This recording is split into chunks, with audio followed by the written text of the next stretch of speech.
Assalamu alaikum students, I am Dr. Ammara Sarwar. I hope you're all doing well. Our today's topic of the section class is gross anatomy of duodenum. So first is the introduction. As we have started the viscera of abdomen and you people have done with stomach in your previous class. Now next to the stomach there is beginning of small intestine which has three parts: duodenum, jejunum and ileum. So today we are going to discuss the duodenum. Rest of small intestine will be discussed in next lecture.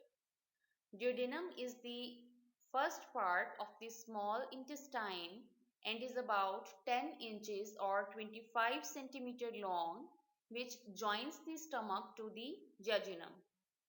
It starts from where the pylorus of stomach ends and it forms a C-shaped curve around the head of the pancreas and ends at the duodenojejunal flexure.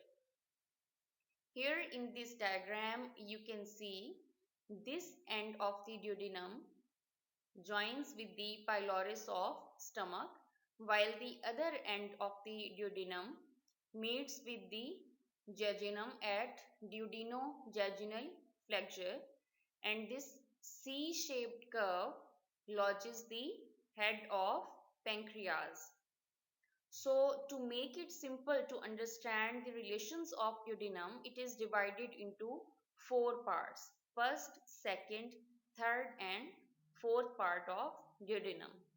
So in today's lecture, we will discuss these four parts along with their relations in detail. When we talk about any viscera in the abdominal cavity, it is very important to know the location of that viscera. So duodenum lies above the level of umbilicus, opposite to first, second and third lumbar vertebrae.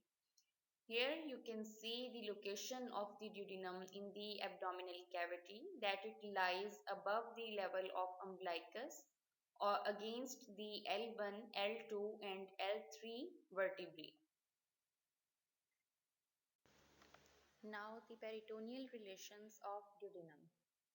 Any viscera in abdominal cavity has peritoneal relations and visceral relations. As you already know that duodenum is retroperitoneal organ and is most fixed part of small intestine except its first inch or first 2.5 centimeter, which is covered on its anterior and posterior surfaces with peritoneum and has the lesser omentum attached to its upper border and greater omentum is attached to its lower border. Because this part of duodenum is immediately after the pylorus of stomach, so the peritoneal folds attached to the stomach also extends up to first inch of duodenum. The remainder of duodenum is retroperitoneal, being only partially covered by peritoneum. Here is the first inch of duodenum, which is the only part of duodenum covered with peritoneum on its anterior and posterior surfaces, and due to its attachment of peritoneal folds on its upper and lower borders, it is mobile. Rest of the duodenum is fixed and only partially covered with peritoneum. Now the parts of duodenum. For the descriptive purpose, it is divided into four parts. First part of duodenum. The first part of the duodenum or superior part begins at the pylorus and runs upward and backward on the transpyloric plane at the level of first lumbar vertebra. Here you can see the first part of the duodenum. It begins at the pylorus of the stomach and runs backwards and upwards at the transpyloric plane at the level of first lumbar vertebra. The relations of this part are as follows. Anteriorly, the quadrate lobe of liver and gallbladder Posteriorly, the lesser sac, which is only related to the first inch of duodenum, the gastroduodenal artery, the bile duct, portal vein, and the inferior vena cava. Here you can see the posterior relations of the first part of duodenum, which are portal vein, bile duct, gastroduodenal artery, and inferior vena cava. Superiorly, the epiploic foramen, which is the entrance into the lesser sac, and inferiorly, the head of pancreas. So, the first part of duodenum is related anteriorly to the quadrate lobe of liver and gallbladder. Posteriorly, it is related to inferior vena cava, portal vein, common bile duct, and gastroduodenal artery. Superiorly, it is related with the epiploic foramen, which is entrance into the lesser sac, while inferiorly it is related to the head of pancreas. Second part of the duodenum is the descending part. It runs vertically downward in front of the hilum of right kidney on the right side of the second and third lumbar vertebrae. Here you can see the second part of duodenum that descends and lies in front of the hilum of right kidney, and it is on the right side of second and third lumbar vertebrae. So, second part of duodenum is related anteriorly to the right lobe of liver and fundus of gallbladder along with transverse colon and coils of small intestine. And posteriorly, it is related to the hilum of right kidney and right ureter.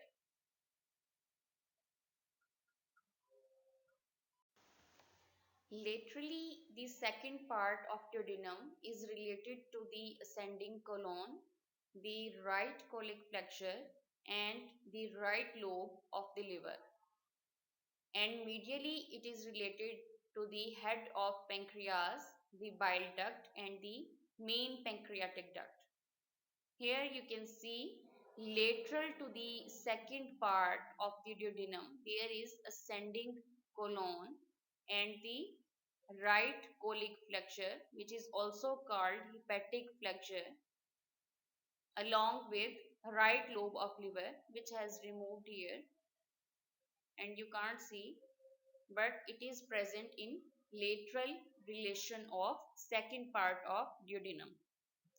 And when you see medially, there is head of pancreas which is present in C-shaped curve of the duodenum along with the common bile duct which is coming from the gallbladder and the main pancreatic duct which is coming from the pancreas, and they both join each other to enter in the second part of duodenum. The interior of the second part of duodenum shows some specific features. It contains the major duodenal papilla, which is an elevation present posteromedially 8 to 10 centimeter distal to the pylorus of the stomach, and it is the common entrance for the bile duct and pancreatic duct. As I already told you that common bile duct meets with the main pancreatic duct and they both join to form the hepatopancreatic ampulla. Here you can more clearly appreciate that this is the common bile duct coming from the gallbladder and this is the main pancreatic duct coming from the pancreas. They both join to each other to form the hepatopancreatic ampulla or ampulla of Vater. This hepatopancreatic ampulla is surrounded by smooth muscle fibers which regulates the secretions of the bile duct and pancreatic duct and act as a sphincter named as sphincter of Oddi. Now another elevation is the minor duodenal papilla, and it is present 6 to 8 centimeter distal to the pylorus of stomach. Here is the opening of accessory pancreatic duct. Now the third part of the duodenum is the horizontal part. Third part of duodenum runs horizontally to the left on the subcostal plane, passing in front of the vertebral column and following the lower margin of the head of pancreas.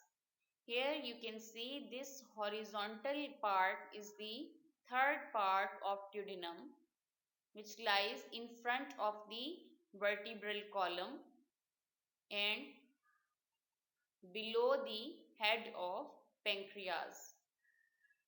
Anteriorly, the third part of duodenum is related to the attachment of root of mesentery.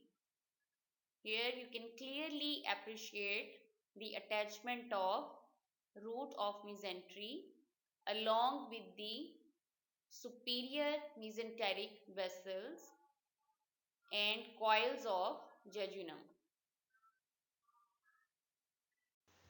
The third part of duodenum is related posteriorly to the right ureter, right psoas major muscle, inferior vena cava, aorta, and right gonadal vessels. Superiorly, it is related to the head of pancreas and inferiorly to the coils of jejunum. In this diagram, you can see the posterior relations of the third part of duodenum. Here is the right ureter and right gonadal vessels along with inferior vena cava and aorta, and posterior to these structures there would be right psoas major muscle. Superior to the third part there is head of pancreas, and inferior to this there are coils of jejunum. Now the fourth or ascending part of the duodenum. It is a small part about 2.5 centimeter long, and it runs upward and joins the jejunum at the duodenojejunal flexure. This flexure is held in position by a fibromuscular band called the ligament of Treitz, which is attached superiorly to the right crus of the diaphragm and inferiorly to the posterior surface of duodenojejunal flexure. Here in this diagram, you can appreciate this ligament of Treitz extending from diaphragm to the duodenojejunal flexure, and it suspends the duodenojejunal flexure. Now the relation of the fourth part.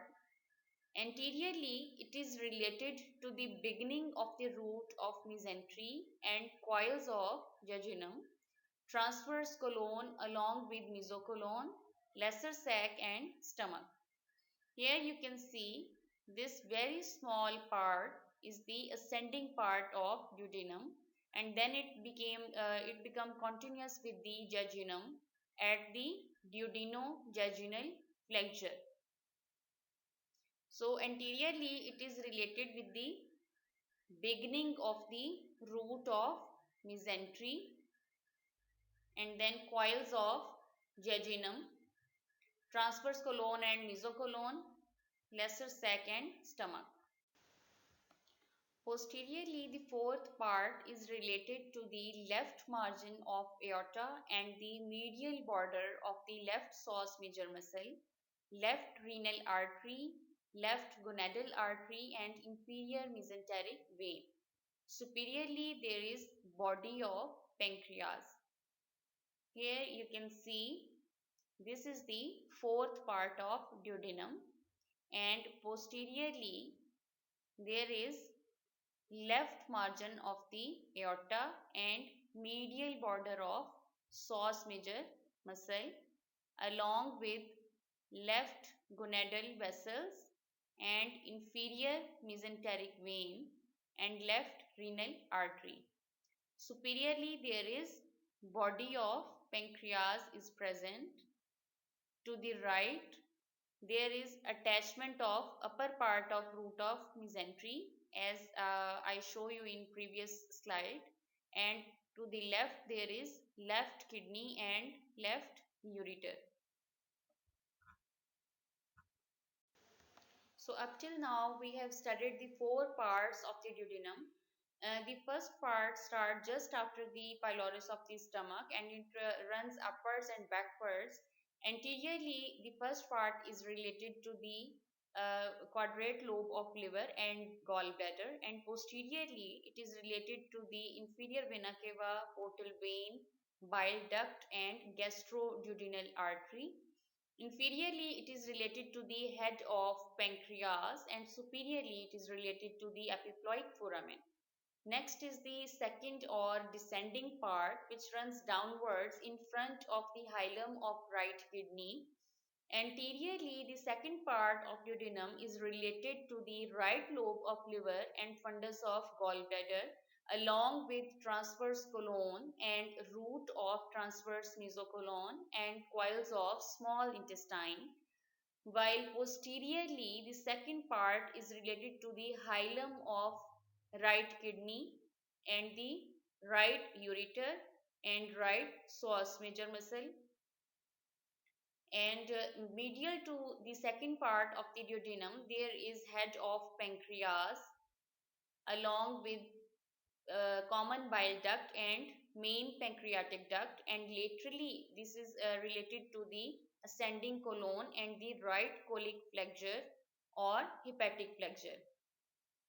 Now the third or horizontal part of the duodenum runs horizontally in front of the vertebral column.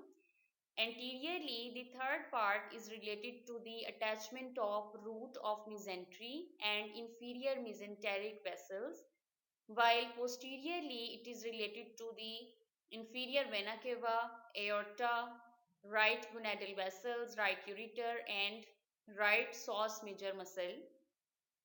Then the superior to the third part there is head of pancreas, and inferior to this there are coils of jejunum.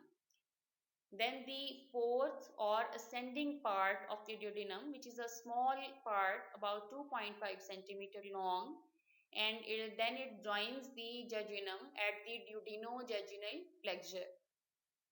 And anterior to the fourth part, there is beginning of the root of mesentery along with the coils of jejunum and transverse colon and lesser sac and stomach. Posterior to this fourth part of duodenum, there is left margin of the aorta, medial border of the left psoas major muscle, left gonadal vessels, left renal artery, and inferior mesenteric vein. Left to this fourth part, there is left kidney and left ureter is present. Now the blood supply of the duodenum. The upper half of the duodenum up to the opening of the bile duct is supplied by the superior pancreatico-duodenal artery, a branch of the gastroduodenal artery. And this is further divided into anterior superior pancreatico-duodenal artery supplying the anterior surface, while the posterior superior pancreatico-duodenal artery supplying the posterior surface.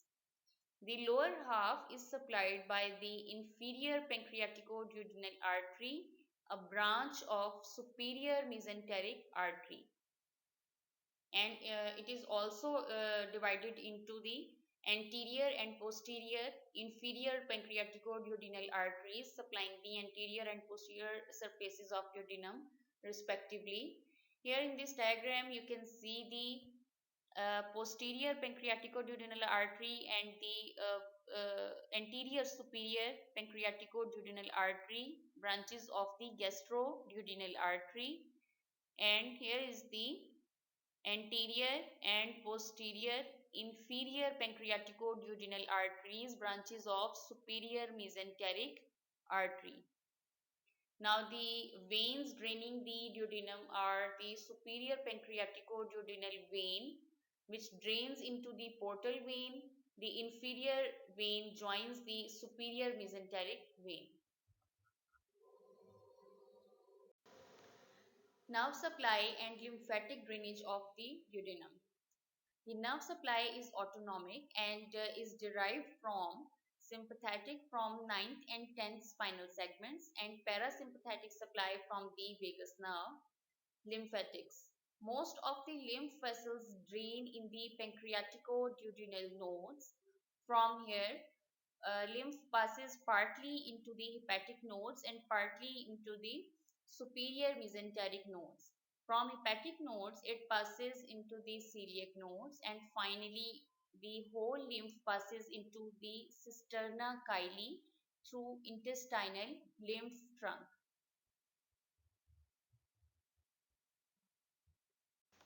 A very important clinical correlate is duodenal ulcers. These are inflammatory erosions of the duodenal mucosa, and most commonly duodenal ulcers occur in the posterior wall of the superior part of the duodenum within 3 cm of pylorus. Now, what are the causes of duodenal ulcers? Two most common causes are H. pylori infection and prolonged consumption of non-steroidal anti-inflammatory drugs. Other causes can be alcohol consumption, chronic smoking, stress and anxiety. Patient can present with the following symptoms: upper abdominal pain, and the patient describes his pain as throbbing or stabbing pain, and it is most commonly referred to the epigastrium because the duodenum is the foregut derivative. Other symptoms include nausea, bloating, lack of appetite, weight loss, and heartburn. If an ulcer is left untreated, it may result in a series of complications. It can perforate the duodenal wall, permitting the contents to enter the peritoneal cavity and causing peritonitis. Because the superior part of the duodenum closely relates to the liver, gallbladder, and pancreas, any of these structures may become adherent to the inflamed duodenum. They may also become ulcerated as the lesion continues to erode the tissue that surrounds it. In case of perforation of duodenal wall, the source of bleeding would be erosion of the gastroduodenal artery, which is a posterior relation of the superior part of the duodenum, results in severe hemorrhage into the peritoneal cavity and subsequent peritonitis. Now this diagram shows you the perforation of the duodenal ulcer results in massive hemorrhage.